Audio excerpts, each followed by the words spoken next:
법학이라는 그 딱딱한 그 주제 발표에 인간적인 그 채취를 좀 묻혀주신 것 같습니다. 김 선생님 감사하고요. 그 다음에 김정철 연세대 교수 조금 늦게 오셨습니다. 발표 한 7분 안에 토론해 주시기 부탁드리겠습니다.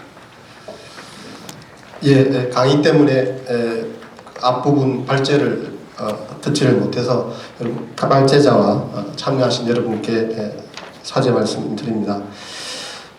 임지분 교수님의 그 발제는 그 유신헌법의 내용을 소상히 설명을 해주시고 그것이 가지고 있는 근본적인 자유민주주의와 조화될 수 없는 부분들을 지적을 하시면서 그 시기를 어떤 무헌법의 시기다 이렇게 정리를 하신 것 같습니다. 기본적으로 임 교수님의 주장에 원칙적으로 동의를 하면서 이러한 어떤 시대를 우리 김두식 교수님께서 말씀해 주셨지만 우리가 잊어가고 있는 것에 대해서 조금은 경계를 해야 되고 더 나아가서 제가 보충드리고 싶은 말씀은 그 잔재가 우리의 법 제도나 법 인식 속에 여전히 남아있다라는 점에 대해서 환기하는 것으로 저희 토론을 가름하고자 합니다. 첫 번째는 그 최근에 교과서 문제를 가지고 현재 교과서에 주로 표현되어 있는 민주주의라는 어떤 표현을 자유민주주의로 교체하고자 하는 그런 움직임이 있습니다. 이것과 관련되어서 그 근거로 우리 헌법의 규정을 들고 있는데 공교롭게도 그 자유민주주의 기본질서라는 표현이 우리 헌법에 들어가게 된 것은 유신헌법 때이고 그러다 보니까 그 악몽이 좀 되살아나는 것 같습니다.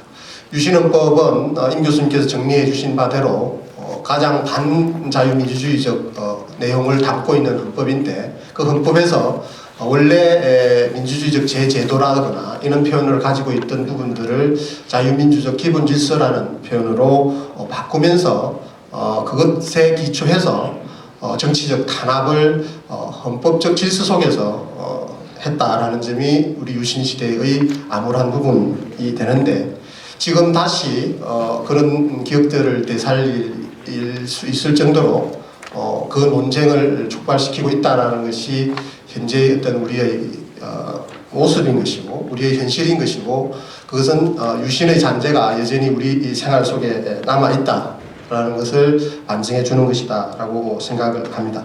그래서 이런 부분들을 지적을 하면서 다만 우리 임지분 교수님께서는 우리 헌법의 자유민주적 기본질서를 영어식 표현으로 하면 리버럴 디모크라시와 동의어로 이해하고 있는 듯한 표현을 가지고 있는데 이 부분은 다른 이견이 있을 수 있다라는 점을 제 토론문을 통해서 지적을 했습니다.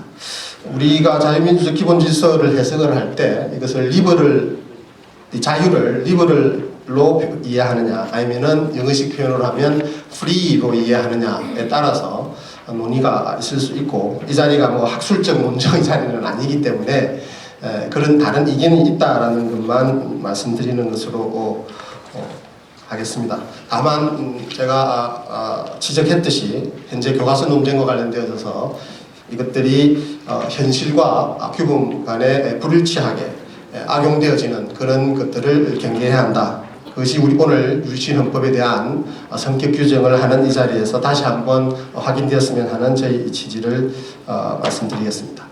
두 번째 제 토론의 내용은 우리 소위 과연 유신헌법의 잔재가 뭐가 있느냐 하는 부분과 관련되어져서 대통령의 어떤 헌법상의 지위와 관련된 우리 헌법 학회를 비롯한 일반의 어떤 잘못된 인식에 대해서 지적하는 것으로 하겠습니다.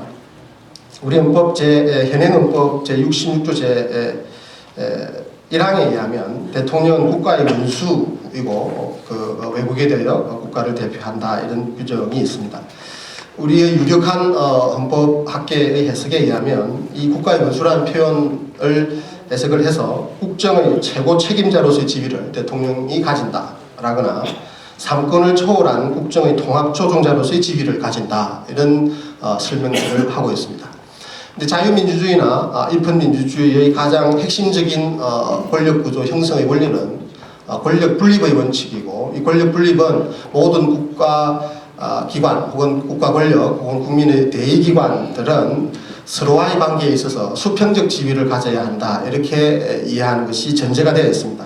그러니까 입법권을 가지는 국회나 행정권을 가지는 정부나 그다음 사법권을 가지는 법원이나 헌법재판소 등은 수평적 지위에 있어야 하는데, 우리 행정부의 수반인 대통령이 국가 원수를 지위를 가진다라는 그런 어떤 문구를 가지고 삼권을 초월하는 그런 국정의 조정적 지위를 부여함으로써 이런 권력 분립의 원칙에 근본적으로 모순되는 어떤 그런 지위를 우리 헌법이 마치 인정하고 있는 듯한 뉘앙스를 주고 있다라는 겁니다. 근데 공교롭게도 이 국가 원수로서의 대통령의 지위가 헌법의 명문으로 규정된 것이 유신헌법 때부터이다라는 점에 문제점을 발견할 수 있습니다. 임 교수님께서 적절히 지적해 주셨듯이 유신헌법은 대통령을 삼권을 초월하는 그런 영도사적 지위에 두고 있는 그런 권력 분립적인 반자유민주적인 그런 헌법이었는데, 그 체제가 그 표현이 여전히 유지되고 있다라는 이유만으로 그 해석을 계속 이어가는 것은 매우 문제다.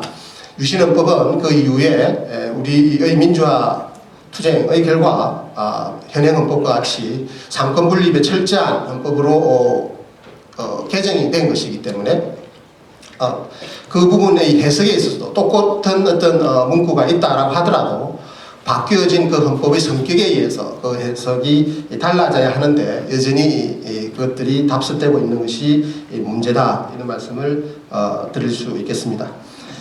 그래서 이런 부분들을 해소해서 대통령에서 그 국가 원수로서 지위를 가진다라는 부분들은 그 형식적이고 의전적인 지위를 가지는 것으로 해석을 함으로써 권력 분립에 충실한 그런 헌법 해석을 해야 한다, 이렇게 주장을 드립니다. 이 말씀 특히 강조하는 이유는 최근에는 잠복하고 있지만 개헌론이 쉼없이 간헐적으로 드러나게 되는데, 제기되게 되는데, 그 제기되는 과정 속에서 우리 헌정의 주요한 문제점을 마치 이런 헌법 규정상의 어떤 대통령의 지위 때문에 제왕적으로 대통령이 군림을 하고, 그래서 우리의 어떤 민주주의가 오히려 후퇴하고 있는 듯한 그런 식의 주장과 진단을 한 다음에 헌법이 반드시 개정돼야 된다, 이런 주장으로 나아가고 있는 것을 보게 됩니다. 저는 이 부분은 진단이 잘못된 것이다. 오히려 유신헌법적인 어떤 해석을 하기 때문에 된 것이고 헌법 자체에 문제가 있는 것은 아니다라는 점을 분명히 지적하고자 합니다. 더 나아가서 이런 어떤 헌법 해석이 헌법학자들 사이에서도 나올 수 있을 정도로 우리의 사회에 강범위하게 대통령을 마치 특별한 우월적인 영도자적인 어떤 지위로 인식을 하다 보니까 대통령에 대해서 또 과도한 어떤 기대나 책임을 부여를 하고, 그래서 통상적인 국가 운영의 합리적인 작용이 방해를 받는 그런 경우들이 많다. 그래서 우리 의식 속에서도 대통령에 대한 진정한 올바른 민주주의적 의식을 가지고 유신잔재적인 어떤 그런 잘못된 인식을 버려서 민주화에 대한 그 가치를 분명히 하고 유신헌법의 잔재를 개성하려고 하는 그런 일부 반자유민주적 세력이 다시 우리 헌정에 오염을 시키지 못하도록 우리가 노력을 해나가야 한다라는 말씀을 끝으로 저희 토론을 가름하고자 합니다. 감사합니다. 네, 감사합니다.